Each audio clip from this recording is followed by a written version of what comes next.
പച്ച നുണിയാണത്.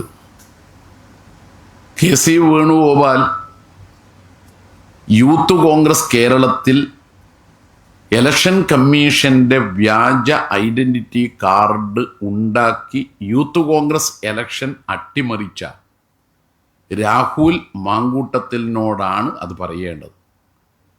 അതിന് ഒരു ചാവേർ പട തന്നെ അന്ന് യൂത്ത് കോൺഗ്രസിനുണ്ടായിരുന്നു.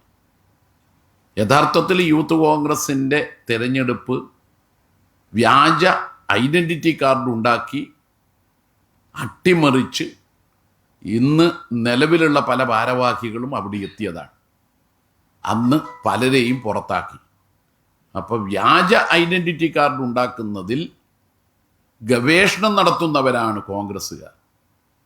എന്നിട്ട് ഉത്സവപ്പറമ്പിലെ പോക്കറ്റടിക്കാരെ പോലെ പോക്കറ്റടിച്ചുകൊണ്ട് ഓടുകയും കള്ള കള്ള കള്ള എന്ന് ആ പോക്കറ്റടിക്കാരൻ വിളിച്ചു പറയുമ്പോൾ മറ്റുള്ളവർ അദ്ദേഹത്തിൻ്റെതാണ് പോക്കറ്റടിച്ചത് എന്ന് കരുതി അയാൾക്കൊപ്പം കൂടുകയും ക്രമേണ അയാൾ ആൾക്കൂട്ടത്തിൽ നിന്ന് പിറകോട്ട് പോവുകയും ചെയ്യുന്നത് പോലെ ആയിരിക്കും കെ.സി. വേണുഗോപാലിൻ്റെ പ്രതികരണം സ്വന്തം പാർട്ടിക്കാരോട് പറഞ്ഞാൽ ഉണ്ടാവുക.